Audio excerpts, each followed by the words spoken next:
自動でお風呂を沸かします。お風呂の線は来ましたか？自動でお風呂を沸かします。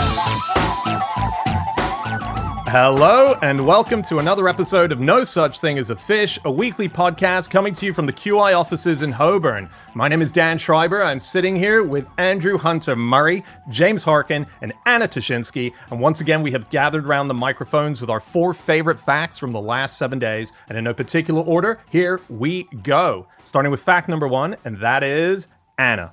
My fact this week is that in the 1940s, a mystery man travelled America measuring the holes in donuts and passing a ruling on what size they should be.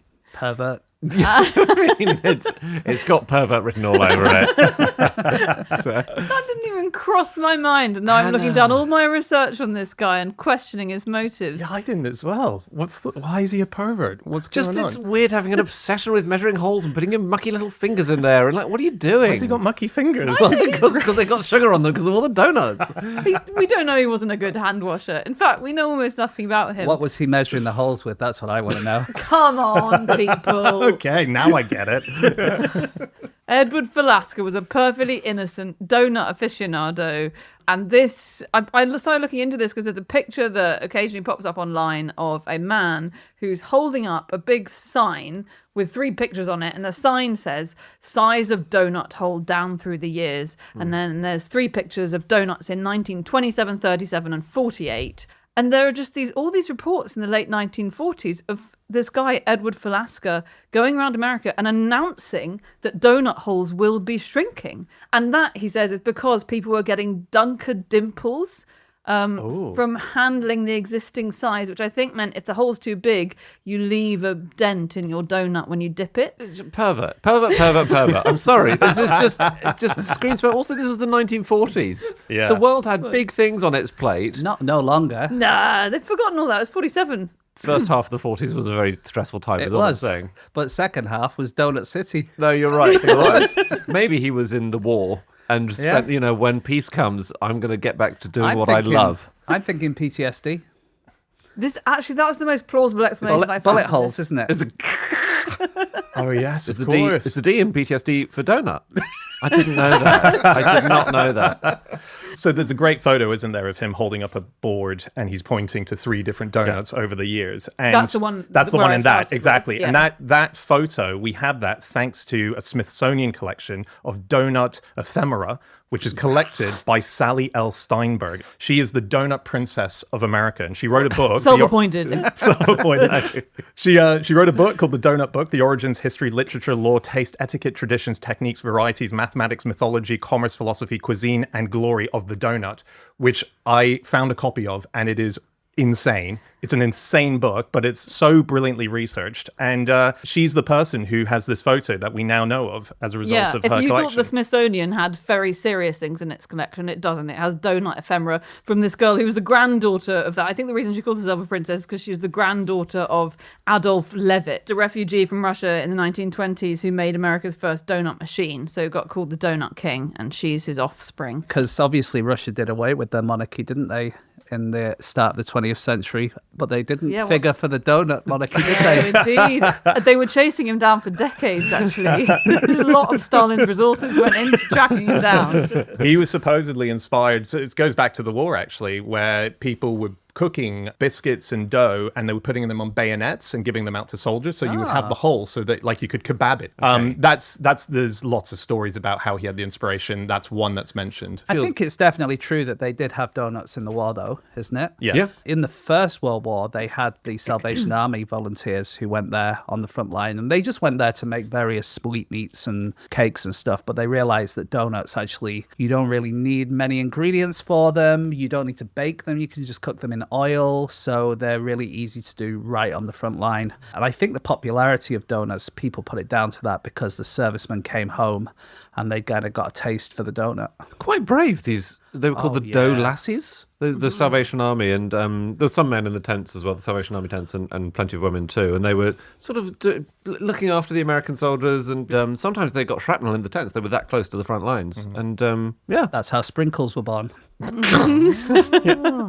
And didn't they used soldiers' helmets as frying pan, as Don't cooking believe pans? any of this stuff. They Really? used bayonets to That's store the what they- donuts on. No, I no, just this think is This what is amazing. The whole of war was just a donut production unit.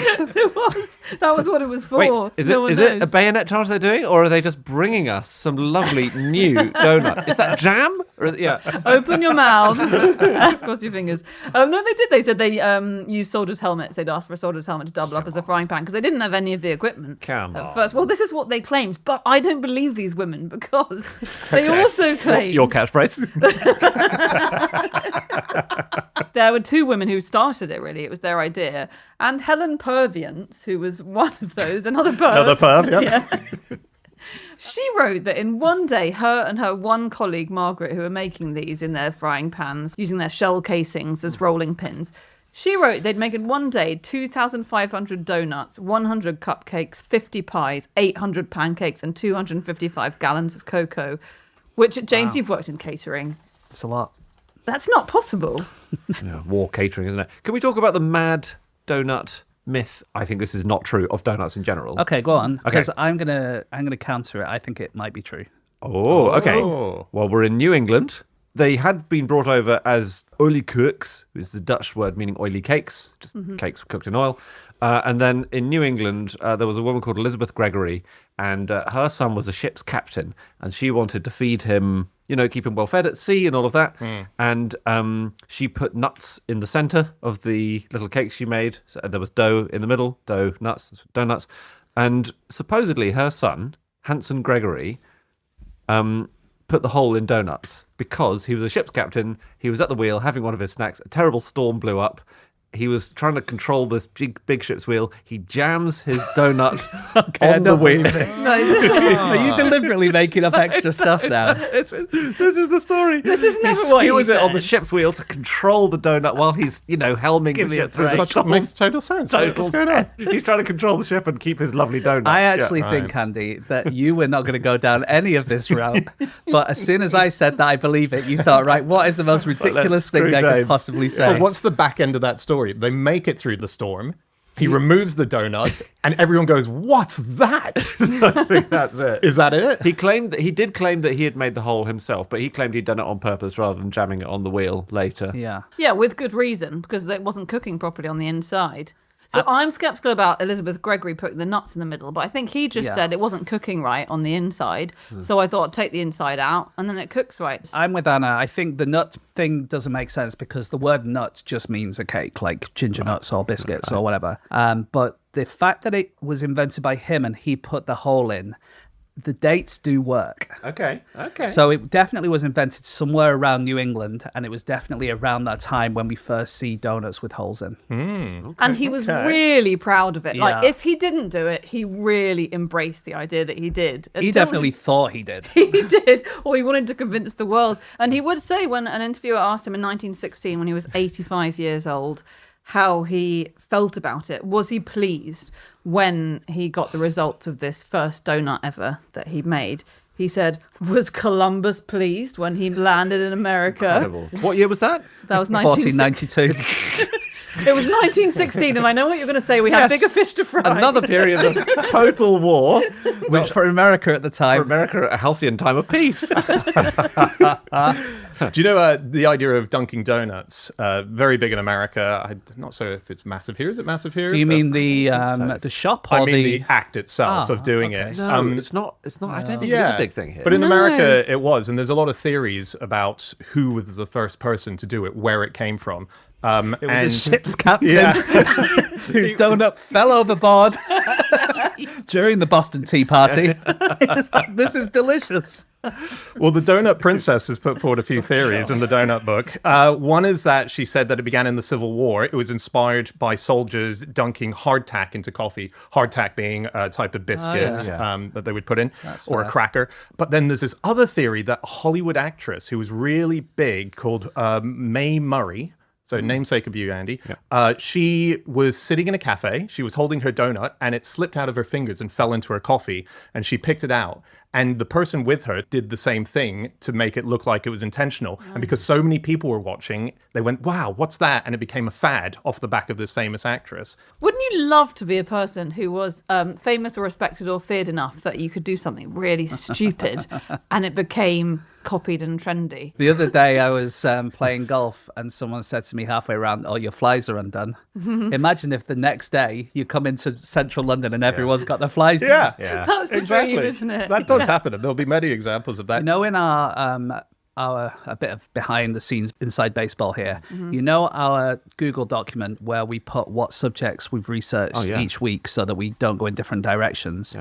We all spelt the word donut differently. Right? And I spelt it the American way, D-O-N-U-T, because I just think everyone knows what you mean and it just saves a few characters. Saves time. Yeah. But the interesting thing about that, I think, is the original spelling was D-O-N-O-T-E-S for donuts. Donuttes. Donuties. Right. That's from 1782. And then we have donuts with D-O-U-G-H. Nuts, which is the British way of spelling it. And that's kind of takes over and becomes the main thing. And then the spelling D-O-N-U-T, which is how Americans spell it. There's a journalist called Kate Taylor for Business Insider who looked at this and found that basically, if you look at where Dunkin' Donuts opens throughout America, you can see where the spelling changes. And the spelling basically changes wherever Dunkin' Donuts goes. People start spelling it that way. Well, they used to spell it with the ugh in the middle. And obviously now Dunkin' Donuts is ubiquitous in America, so everyone spells it. That's very interesting. Well, That makes sense because in all the old newspaper archives, the Americans are spelling it with a GH. But I must admit, I put it in our public doc, public to the four of us, with a GH. But in my private notes, it's too much effort to put those extra 3 letters in, and I just Get out. Sorry. Lazy. We keep saying Dunkin' Donuts. Do you know in America it's no longer called that? It's now just called Dunkin'. They've lost the donuts. And I think it's largely because Has the donut ambassador not weighed in? The donut archduke not made a statement? Well, it sounds like they don't sell as many donuts as they used to back in the day. They're largely a coffee and restaurant place. Dunkin' is what they're called colloquially, you know, that people just say, let's go to Dunkin'. So it's gone. But except globally, we've still got it as Dunkin' Donuts. I think we should not leave out the world's leading donut consuming country in this. San Marino. San Marino. And that's by sheer volume. It's not per person. It's amazing. No, I've seen the claim in various places that it's actually Canada. Yeah, I saw that. It's amazing, that, isn't it? And Really? Tim Hortons is the chain. He was a hockey player. Yes, now sadly no longer with us. I don't know. Related to the No, I don't believe donut so. consumption? I don't believe so. But yeah, it's He a used big. to skate over and he would put donuts on the end of his ice skates, wouldn't he? Well, they can be dangerous. In the Donut Princess's book, she cites a few times where donuts can lead to major issues under a title called What Can Donuts Do? Wow. On the highway, I saw a man stuff a chocolate donut in his mouth. Then his car skidded into 2 cars for a 3-car crack-up. So just a That's word the of donut's warning. fault, that, isn't it? Yeah. What are the chances of the Donut Princess watching you in a car eating a donut leading to a crash, right? What's her outfit like? That's probably what put him off when he was driving. He was like, my God, that woman's dressed in just 2 donuts over her nipples. That would be such a bad nipple cover because it would be the only bit that it didn't cover, wouldn't it? That's what makes it sexy. Oh, You get the donut and you get the nipple access. I was reading that. Did you guys come across this thing that in France, anything that is a sweet fried cake has the nickname of nun's fart? Really? No, That's I a think very non-fat is a specific That's thing. a specific cake, I think. It's because It's it's so doughy, right? light. It's so light and airy that It's it's almost like like a nun's fart. it's like a profiterole, isn't it? Oh, that's not the yeah. story that I read. Oh God. Oh, okay, according to the Donut Princess, the Okay, now, because we know what a nun's fat is, now I'm thinking that maybe not everything the Donut Princess is saying it might be true. so no, she definitely saw someone crash a car after eating a chocolate donut. She says that a long time ago there was a nun called Agnes, and Agnes and her fellow nuns were in the kitchen making some stuff, and one of them had some sweet dough on a spoon.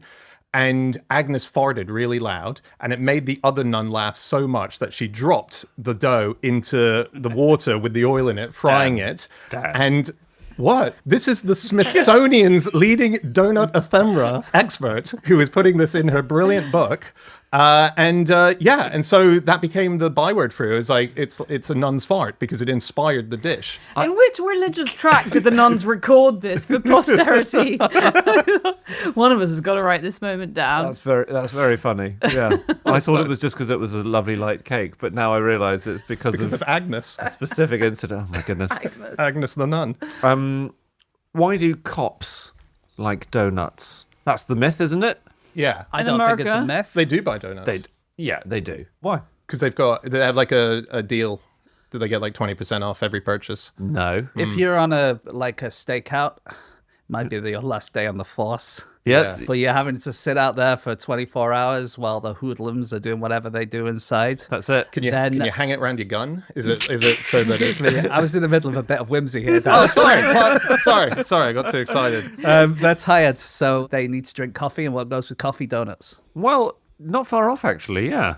Sort of irritatingly considering it was whimsy. No, it's basically, it was the sort of, the idea of it comes from the 50s. It was when cops were often on the late night beat, and they were the only snacks available. They were the only shops open a lot of the time, because they have a morning rush, and they would have to stay up late baking away for the mornings. So it was one of the only options available to them. I want James's whimsical The Wire version. I want that to continue rather than that. Quite mundane. Quite to be prosaic, honest, wasn't it? Yeah. explanation for Sorry, yeah. Can you make something better up, like the Donut Sorry, Princess? my guy's retired now.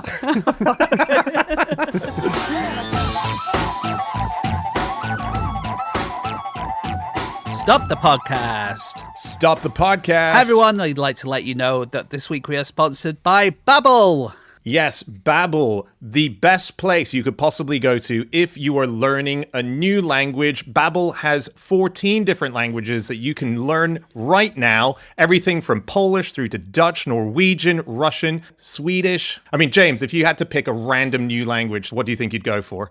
Did you say Swedish was one of them? Yeah. Yeah, I'd love to speak Swedish, Danish, all those kind of Scandi languages I've always been interested in. You know Samuel Johnson, the guy who wrote the dictionary? I mean, not personally, but yeah, absolutely. When he went to Paris, he was so worried that he wouldn't be able to speak the language that he spent the whole time speaking Latin.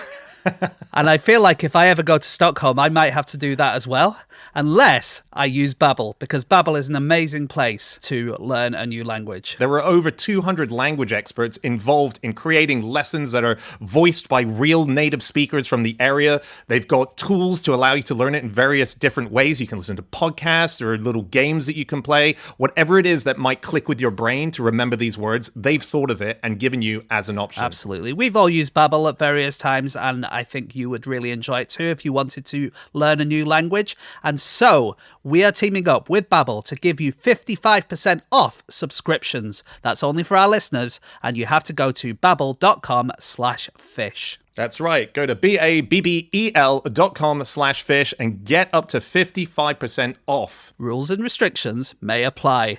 On with the podcast. On with the show. Stop the podcast. Stop the podcast. Hey, Dan, can you tell me what the following TV shows and movies all have in common? Oppenheimer, Top Gun Maverick, Dune Part 2, The Wild Robot, and Parasite. Top Gun, Dune, Oppenheimer. Are these Andy Murray's playlist of best movies he's ever seen? I think Parasite is a bit too good for that. These are all amazing movies that are not available to stream on Netflix in the UK, but are available in other countries. But you can get them if you use ExpressVPN. Yeah, thank God. Otherwise, Murray's whole watching experience would be decimated. But this is often the case. You often go online, you want to see a movie, and it's not available on your Netflix. Well, if you get yourself ExpressVPN, that changes the game entirely. It means that you can get access to all the movies that are hidden behind these geo walls that countries have around special movies. This allows you to reroute, get around that, and watch any movie that's online on Netflix now. Absolutely. It reroutes your online traffic through encrypted servers to a country that you choose. We all use ExpressVPN. It's trusted by millions of users worldwide, and it's the only VPN VPN rated #1 by the experts at CNET and The Verge. That's right. So if you want to get access to it, all you need to do is go to expressvpn.com/fish and you will get 3 extra months of ExpressVPN for free. That's right. So to access the titles we mentioned earlier and thousands more, use ExpressVPN, expressvpn.com/fish for 3 extra months for free. Okay, on with the podcast. On with the show.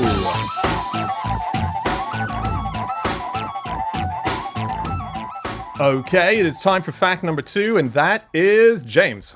Okay, my fact this week is that scientists are using poetry from the past to protect porpoises. Beautifully alliterated. Is that the most alliterative fact we've ever had, do you think? I think so, yeah. If it definitely. had been to protect slugs, would you have still put it forward as a fact? I would have still said the word scientist at the start, but the rest of it might have been different. Sonnets from the 17th century to save slugs. Anyway, sorry, porpoises. Yeah, so this is a team from the Chinese Academy of Sciences, and they looked at 700 ancient Chinese poems dating back nearly 2,000 years, and then they've managed to work out the habitat that has been lost in the time, which is extensive. So is it like someone in the 5th century writes a poem saying, I saw a great porpoise over here and it reminded me of... Yeah, so we blah. know where on the Yangtze River, so this is all on the Yangtze River in China, that we know where they will have lived, where they will have written, where they will have visited, and they write about porpoises because porpoises are really big, they're really obvious, they're quite active on the surface of the water. Especially when there's thunderstorms, they kind of jump around and try and catch fish. And so that's obviously quite a moment for someone to write poetry about. So, yeah, there's lots of examples of it in history, and they've kind of mapped it out. And then they looked at actual science and they said, yeah, it's the same as what actual science says. That's really cool. So it kind of fills in the gaps a little Yeah. Nice. Brilliant. One of the poets was an emperor. It was yeah. one of the, Was it the Doughnut Emperor?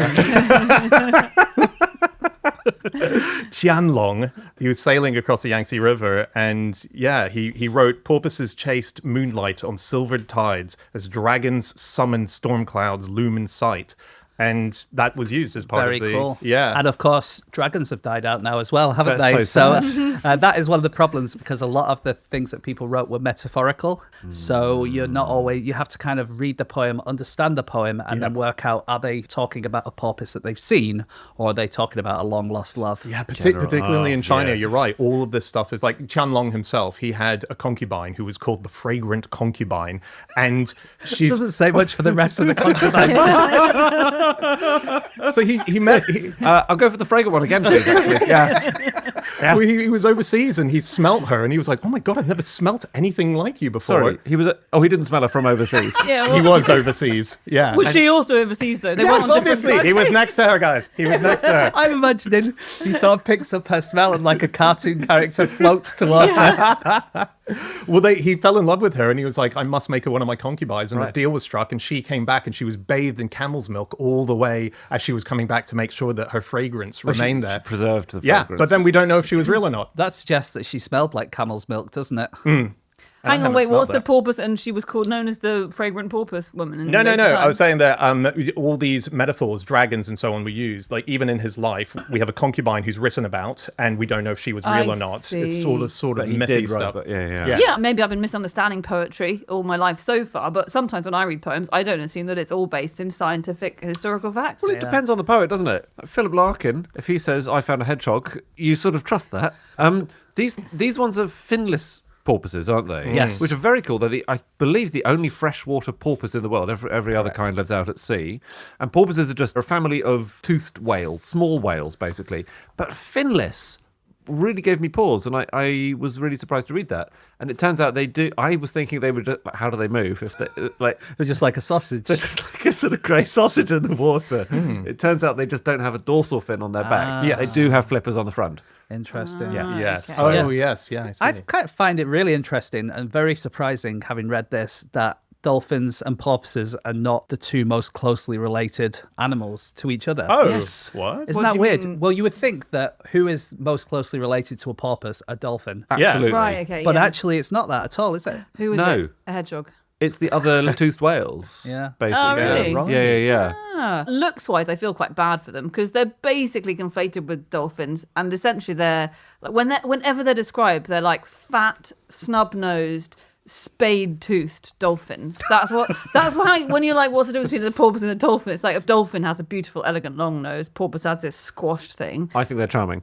And they're stocky. They're stocky, though. Come on, they're broad, aren't they? They're all stocky. They're all... When do you see a thin dolphin? Yuck. Have you guys seen, there's a Wikipedia page which is sort of known for its jokes. So it's the list of cetaceans, and it's got all the whales, dolphins, and porpoises listed down. Like a cetacean needed kind of thing. Exactly. So what they have is that they have the name of the animal, and then they'll say how many are in the wild, and then they have a photo. And if they're missing a photo, they say cetacean needed. Oh, that's very good. It's very good. And the list, I think, used to have more, but it's down to one now. It's just got one cetacean needed, which is the Durrani Yagala's beaked whale. And there are photos out there, but just no one's put one on Wikipedia. So if anyone out there wants to fill the final cetacean and needed... spoil the joke. Yeah. Wow. Is that the reason they haven't put it up? Because they want to keep the joke? That's what I was thinking. But it's pretty depressing reading as well, by the way, despite the really great gag, because it does show how many are left in the wild of certain porpoises and dolphins and whales, and it's really scary. Yeah. It's these ones are down to about 1,200. Yeah. They've had a very, very slight bounce back, but the numbers are still so much lower than they were even 30 years ago. It's because the Yangtze has a lot of sand mining, much of it illegal, and it obviously just completely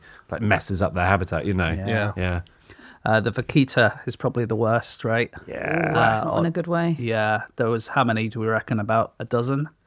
In 2021, the estimate was 10 porpoises remaining in the wild. The problem is that there's a fish called the totoaba, and their swim bladders are very popular in Chinese medicine. They're known as aquatic cocaine.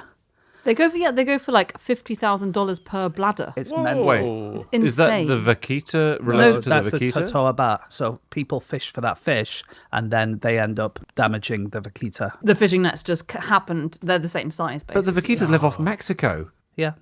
But that's crazy that a demand for something in China is messing the up Chinese species. ones, they used to have similar fish in China, but they died out, and so they go to the Mexican ones instead. Chinese medicine does have quite a lot to answer for, doesn't it? When you read about extinctions of a lot of animals. I got to say, though, the prices, they are eye-watering. And you can kind of see where the poachers are coming from, kind of. Oh, I'd do it. I'd kill the last 8 in a heartbeat. That's going to get me $1 million. It's mental how expensive they are for a swim bladder. Yeah. That's crazy. And also, maybe they're all experts, but I wouldn't be able to tell a totoaba swim bladder from a cod swim bladder. No, you're right. There's, in fact, Yeah. do you know what, guys? There's money to be made here in faking swim bladders, and we'll protect the vaquita in the same time. Oh, Yeah. great. All right, we'll head to shop at nosuchthingasafish.com. Oh my god. Can we talk about the harbour porpoise, please? Because that one's not doing so badly in endangerment terms, relatively. And they are amazing. So this is a thing specifically about their mating. And if you want to see a harbour porpoise mate, there's one place in the world to go. And it's the Golden Gate Bridge. Because they hang out in the sort of narrow channels of water under that. Very romantic. And you just Wait, when you say one place, is this like the Sargasso Sea for eels? All harbour porpoises from all around the world congregate under the Golden Gate Bridge? No. It's Oh, just damn. a good place because you have a great vantage point through the slats like a pervert, basically. And it's called the Funnel of Love is where these channels are that they mate. Cool. Did you guys read about the mating process? No. It's crazy. It takes 1 second, okay? So basically, the female will surface for air. That's her big mistake. She very briefly swims along the surface, at which point a nearby male will just prang himself at her like a torpedo, approaching 100% of the time from the left-hand side. Right. That's important. The female has about half a second to assess whether she wants to raise this male's offspring and either twist towards him or away from him, basically. So if it goes wrong, he just goes boing, bounces off, like corkscrews out of the water and goes off. And if it goes right, then there's a very, very, very quick coupling, and then For a second. for 1 second, and then she might well be pregnant. But it's really interesting. There's this evolutionary race going on. The male's penis is very asymmetrical. And it might be because males have worked out the optimal angle to approach from to give themselves a chance. And the female's reproductive tract is very complicated, potentially because the female's trying to, in evolutionary terms, have a bit more control over this procedure. And scientists have worked all this out. The males have approached from that side to get around the vaginal folding. So you could tell if you were a female and you turned around, you'd know that this person's interested in you because of the angle they're coming at. Well, he's swimming towards you with a penis a third the length of his body very, very fast. So, like, the signals are not mixed. This is not a Robin Thicke moment. It's not. And their testes go massive. They got big testicles in So breeding big. season. The total body mass can go in the testes can be represented as 4 to 6% of their body weight. It would be 3 kilos for you, Dan. Yes. Nice. Right. Okay. That because 4 to 6% doesn't sound much, but then 3 kilos would be that. How much is that? Like at least twice as much. Well, I'd have to contact my tailor and say, Bad news though for harbour porpoises in Britain. We have some pollutants called PCBs, polychlorinated biphenyls, and they were used in like old light bulbs and hydraulic fluids and stuff like that. But they were used for many, many years. They're banned now, but they're still in the environment. And if a porpoise has too much of that, then their testes will shrink. oh, no. Dun, dun, dun. Another thing about harbour porpoises that I think this might explain why they can only mate for 1 second is because they have to be eating all the time. Oh, really?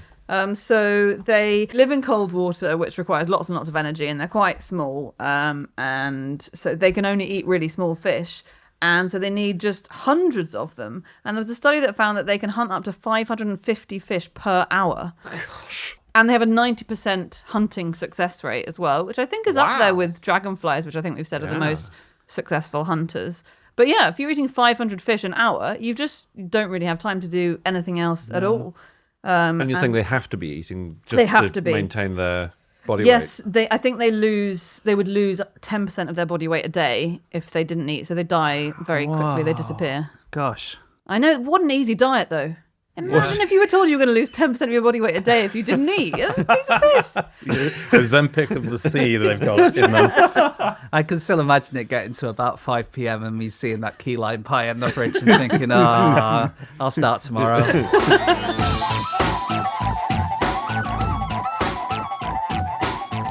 Okay, it is time for fact number 3, and that is my fact. My fact this week is, in Canada, tractor tires are filled up with vegetable juice.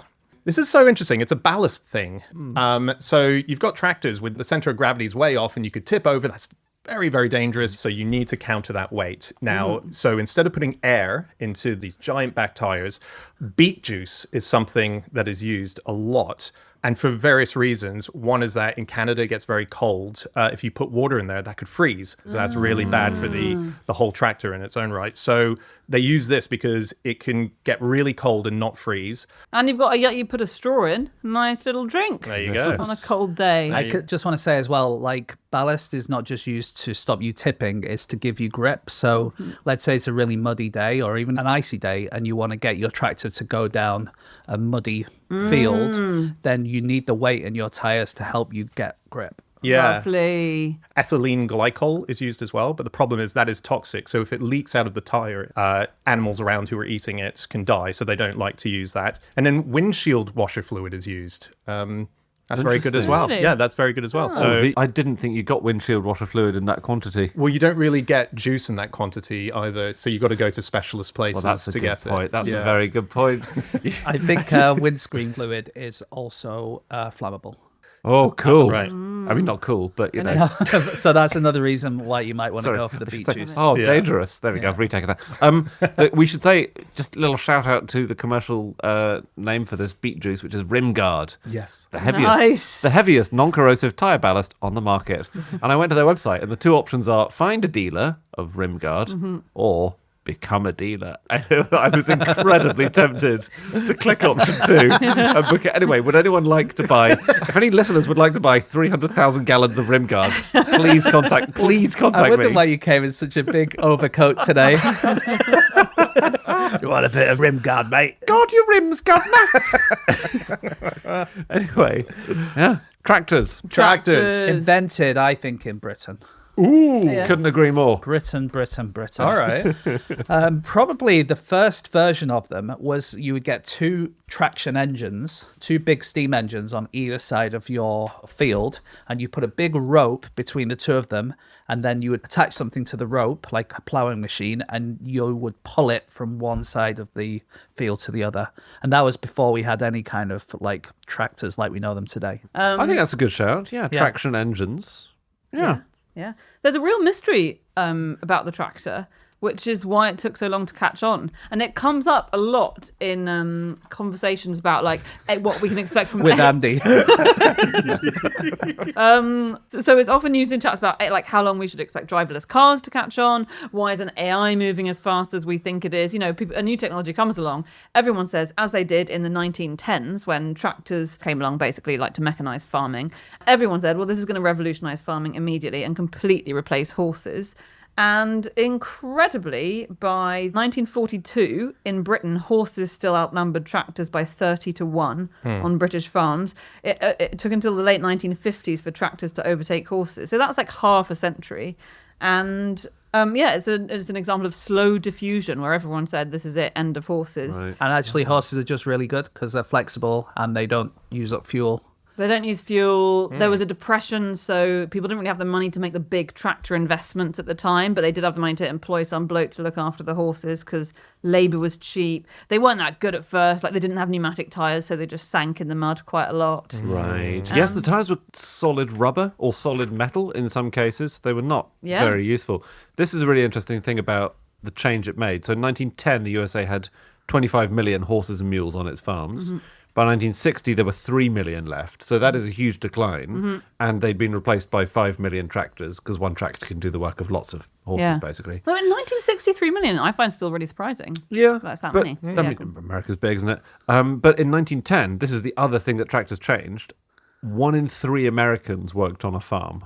Wow. 1 in 3. Wow. And by 2010, a century later, it was 2% of the workforce works on farm. 1910. That's wild. It is. It's a massive shift over the last 100 years. And the same will be true in lots of other countries, obviously, you know. I'm surprised it's 1 in 50 now. When you think how big cities are and how much population lives in cities. Yeah, get more tractors, lads. Why are you still hand pulling these ploughs? Well, that might be including people who work on farm shops and things. I don't know. Yeah, people who work in Whole Foods probably can't stand it. No doubt. That's technically agriculture, yeah. Well, you got the Amish, of course, who don't love using tractors, so they're doing a lot of it. You know, that probably takes quite a lot of labour. But I was looking into the Amish's use of tractors because, you know, if you picture an Amish horse and cart, right? Sure. And you picture a horse-drawn plough. So these are the people who don't like to use any technology. Are they in Pennsylvania? Yep. Okay. Big shout out to our Amish listeners, we should say. Yeah. I'm pro this. So they don't use tractors. Do they use podcasts? I think there's quite a lot of variety within the Amish community, and I think if you're at the quite technological end, you might be listening to a podcast right now. Oh, well, write in if you're Amish and you listen and tell us how. Please do. Write in with your quill. Just get us on TikTok, guys. But they don't use tractors just because they think it's a slippery slope to cars, basically. Well, the ballast means it's not a slippery slope.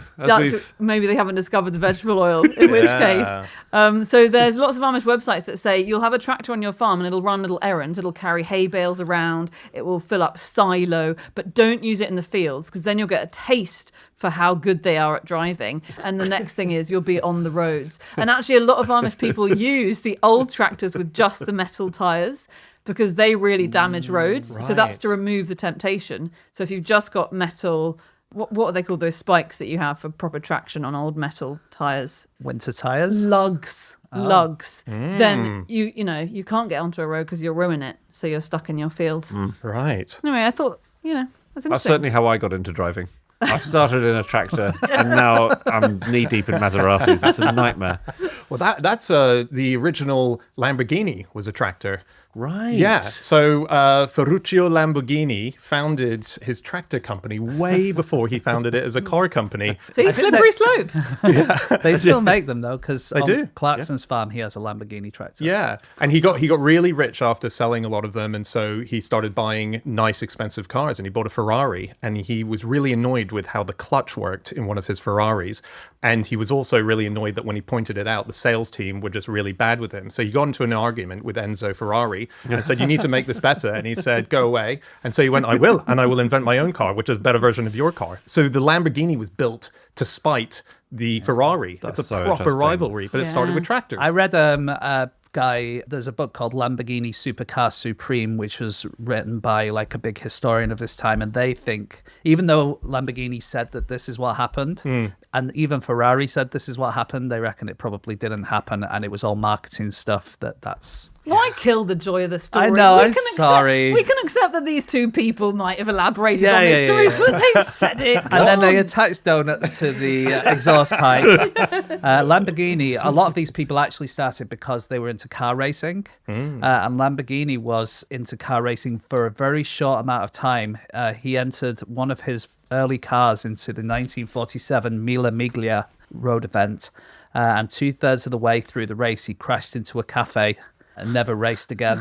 Really? And apparently he crashed his car into the cafe, and the cafe owner was like, whoa, discombobulated, and he said, "I'll have a glass of wine, please," Brilliant. to toast the end of my racing career. And they didn't give him a glass of wine, did they? Well, it's a cafe. It depends what time of day it was. And what their it's in license Italy. is. Oh, if it's in Italy... You think even if someone's crashed their sort of tractor race car through the wall of your cafe, you're serving them wine? I think I would do that, because then I'd be to the police, "Look, he's been drinking."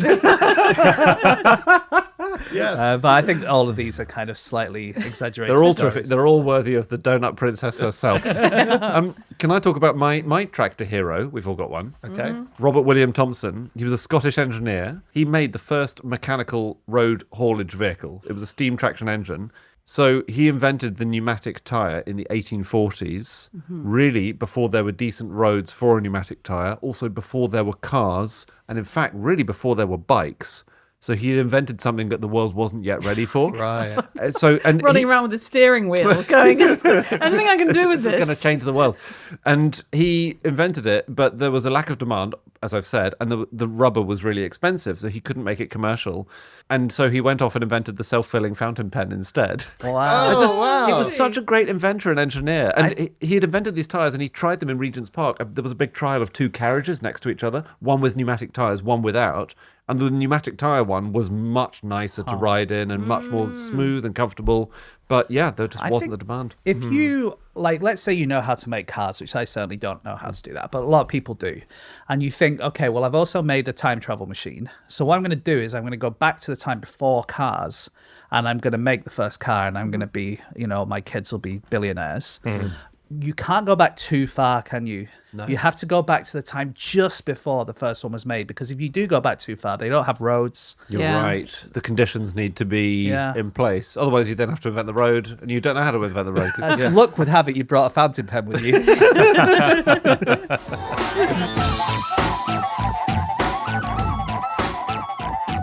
Stop the podcast. Stop the podcast. Hey everyone, this week's episode of Fish is sponsored by Calm. You know what, Dan? We've been doing a few live shows in the last couple of weeks, and what that means to me is we get home kind of late, and honestly, my sleep schedule has been absolutely all over the place, but that is why Calm has been really good for me. Totally agree. Calm is the perfect app that allows for you to get yourself either through guided meditations, through sleep stories, through sleep meditations, through expert-led talks. If you're particularly wrestling with something like grief or you want to improve your relationships, there are so many options to help you make your way into a calm state as you're going to sleep. Absolutely. It's one thing to trek all the way to the top of a mountain in Tibet to speak to a monk who might calm you down, but the Calm app puts that monk directly into your pocket.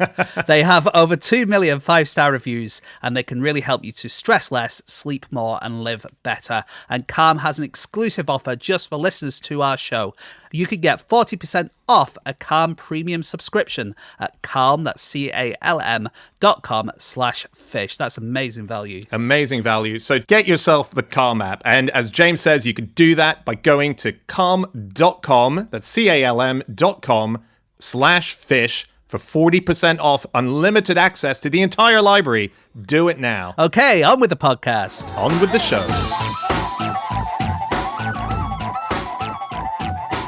Okay, it is time for our final fact of the show, and that is Andy. My fact is that if civilization comes to an end, one of the best places to be is a cafe in Fort Mason, San Francisco.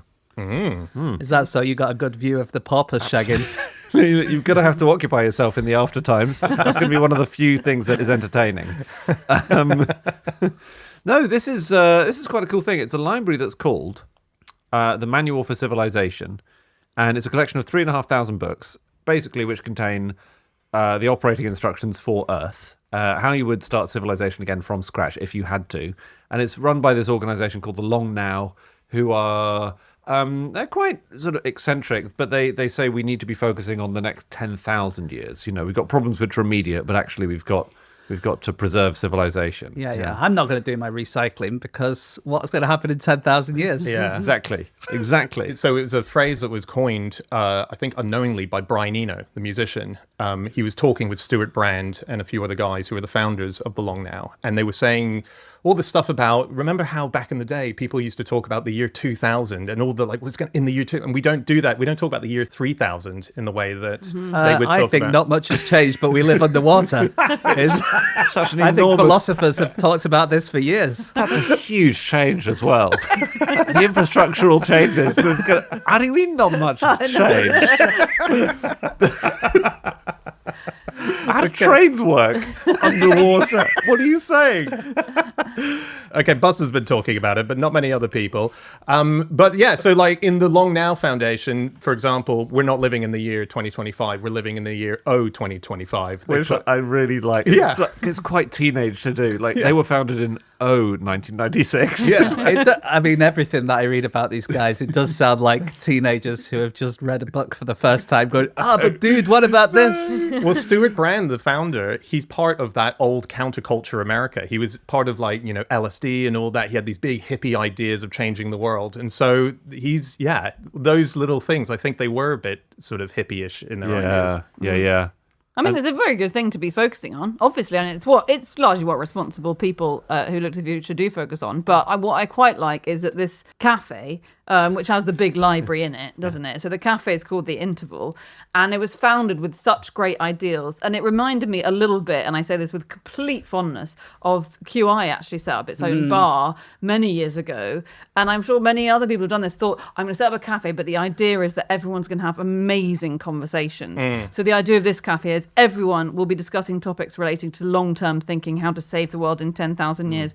And you go to the TripAdvisor reviews, and the only thing they say is, God, the cocktails are good. Oh, really? And that was true of the QI Club as well. Yeah. The cocktails are amazing. I want to just say on the record that I disagree. I think we should be looking at the problems that are immediate and deal with those. And I don't think we should be saying, we don't need to save the porpoises because we need to worry about what we're doing in 10,000 years. It's just a lot easier to kick it down the road, I think. I think, to be fair, that is what they're about. I don't think they're saying, let's forget about it. They're looking to extend ourselves to 10,000 years. Yeah. You don't think so? Well, it's hard to allocate your resources. Like the stuff that the world is losing now, like biodiversity and things like that, I think is a really, really immediate and pressing concern. And then you have to preserve it for a long time. But sometimes you have to put out the fire that's burning now rather than say, hey, maybe this fire will spread, man. Yeah. No, sorry, that's I'm just saying that Stuart Brand he created the Whole Earth Catalogue. What is the Whole Earth Catalogue? It was an idea of going, where are we now? What do we need to look at? How do we save things? It was a big collaboration project. Well, explain this, Dan. Yeah. Why are they building a clock in a Texas mountain which will function for the next 10,000 years and which you won't be able to visit?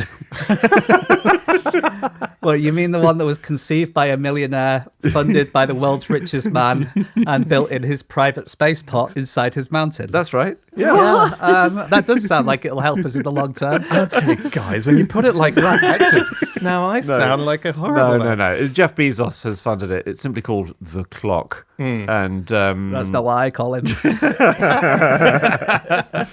and Brian Eno's involved in that too. Yeah, he's a founding member. I think it ticks once a year or something, does it? I remember reading about it. Like, as in, funny. Instead of ticking once a second, it ticks once a year, and the cuckoo comes out once every millennium or something. I think that was the original thing, but for some reason they changed it, and it plays a tone every 1,000 years instead of the cuckoo. But originally they were going to go for the cuckoo. Right. Cuckoo's Probably much because funnier. they thought, well, the cuckoo will have died out by then, and we don't give a fuck about that. They're not about saving stuff now. They are about like whatever's in charge in 10,000 years. Save that. It's more about the idea is to change your manner of thinking, not think about the modern day, just about what's happening today and tomorrow, but to think in the long term. That's their idea. Yeah. Okay. Yeah. Like, go on a diet today and next week you'll feel better rather than eat chocolate today. Well, they would be more like, well, maybe I should buy some really, really big clothes because I'm not going to have a diet for a while, but I know that in 20 years' time I'm going to be morbidly obese. That's actually a really good. You should start marketing big clothes. This library has 3,500 books, as mentioned. I found a list of some of the books that are in there because they are interesting. What are the books that are Please rebuilding? tell me the Doughnut Princess's book is There's Dirt, The Erosion of Civilizations. There's 6 Ian M. Bank novels.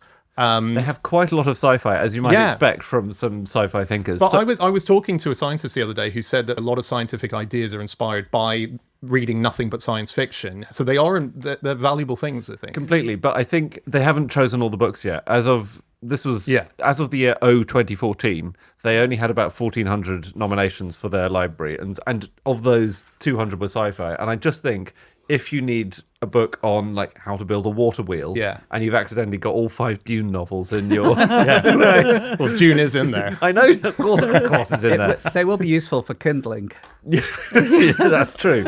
I wonder if they have The Book.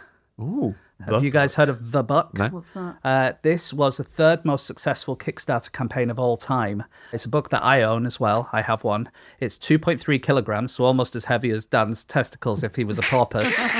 And it was written by a group of escape room designers. And the idea is this one book will help you restart civilization if you have it. So on the first page, it tells you how to make string and how to start fire and how to make wheels. Yeah. And then it goes all the way to the last pages, which tells you how to play football and how to make sex toys. Right. And stuff like that. Well, ironically, my testicles are the other thing you need to restart civilization. So That's true. that book and my balls are the... Their sex toy that they came up with was a 5-foot tall fountain, and you pour water into it, and as the water goes down, it creates a vacuum that makes a sucking action on a handy attachment that you can attach to yourself. Do you Good need Lord. the fountain? I mean, is that the best way of creating that suction Well- with the technology you've got after reading the book? It's to be honest, they do tell you how to make electricity and stuff in the book. Yeah. So I'm not sure why, because this is right at the end they do this. But yeah, They probably had a few pages left, and they thought, well, we got to fill up the book somehow, so we may as well, It's a great book, though. It does sound really interesting. I know that it's not dealing with the immediate problems facing the world. I do find it quite interesting. It is interesting. The It's idea fun. of It's fun to think about in 10,000 years. I mean, I don't know if you guys listen to the 80,000 Hours podcast, but I've listened to the first hour, but yeah. they're always talking about the deep future and what we do about it. And there was one I listened to recently where they interviewed Paul Cristiano, who's a AI researcher who thinks about, how should we leave a message to, let's say, lizard people if they're the only ones who have survived in 20,000 years. Sweetly, the first thing that happened in the interview was he said, let's say lizards are what have survived. How can we leave a message for them once they've evolved to say, don't do this, do that? And Rob Wiblin, who's the host, said, I must interrupt now because apparently there's some insane conspiracy theory that I've never really heard about lizard people running the world. And I just want to be clear. And I was like, They're already here, mate. What's he talking about? get with it. Is that King Charles? I did feel like you guys are so well informed, but you don't know the right stuff. You don't know about the crazy lizard conspiracy theories. Many of the Doughnut royal family are actually lizards themselves. But anyway, his solution, which I quite liked, was you need to draw attention to a spot in Earth where we can leave a message saying, don't create nuclear weapons or whatever it is we want to say.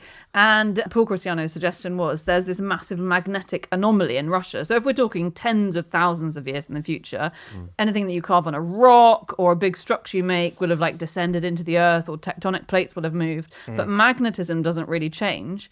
And there's this amazing thing called the Kursk anomaly, I think it's called. And it's in Russia, and it's if you go there, your compass goes totally mad. The magnetism is insane, and it's riddled with iron deposits. And he was like, it's really easy to find quite early on in civilization once you've worked out magnetism.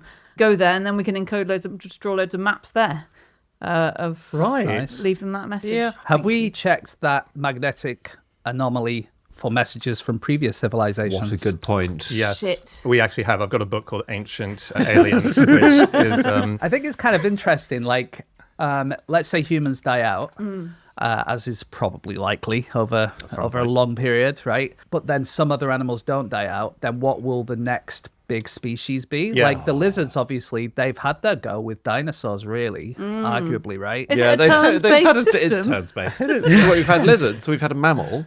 Yeah. So one idea is octopuses. okay. I would happily give it to them. Yeah. So like, let's say there's a big problem on Earth, on land-based Earth, that we've probably caused. Then maybe at the bottom of the sea they'll be okay. And the idea is that they would probably go straight to renewable energy, because they can't really burn coal down there because they're underwater. But what they do have is tidal power and hydrothermals, so heat coming from the bottom of the ocean. Great. So they will be able to go straight in at the Tesla stage. That's quite a comforting thought, There we go. actually. Yeah. Woke octopuses. Oh, God.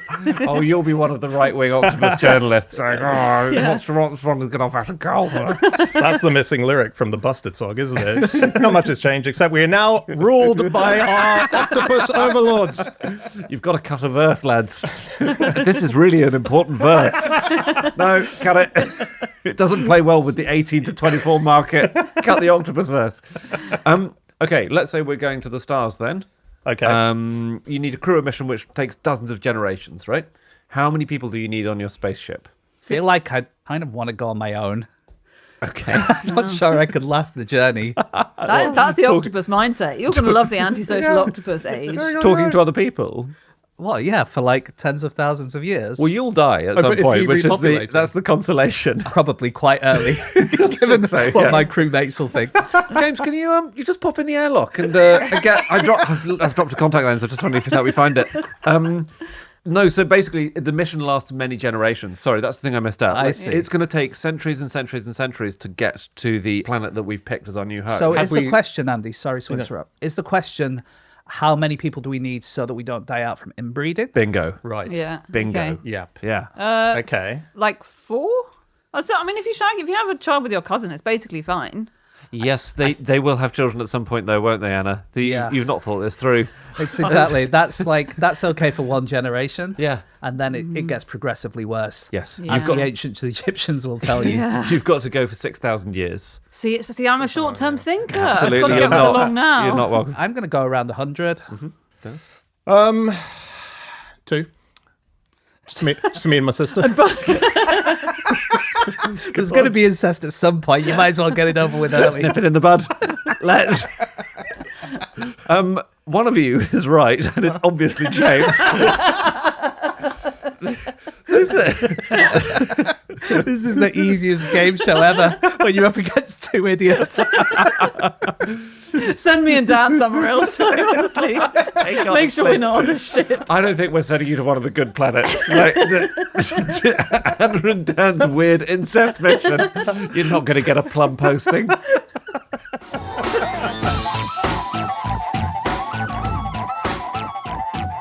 Okay, that's it. That's all of our facts. Thank you so much for listening. If you would like to get in contact with any of us about the things that we have said over the course of this podcast, we can all be found online. I'm on @Schreiberland on Instagram. James. I'm on TikTok, no such thing as James Harkin. Andy. I'm on Instagram at Andrew Hunter M. And if you want to get to us as a group, Anna? You can go to Instagram at No Such Thing as a Fish, Twitter at No Such Thing, or email podcast@qi.com. Yep, or you can go to our website, nosuchthingasafish.com. All of our previous episodes are up there. There's a link to some live shows that we're doing later this year. Otherwise, just come back next week because we will be back here with another episode. We'll see you all then. Goodbye.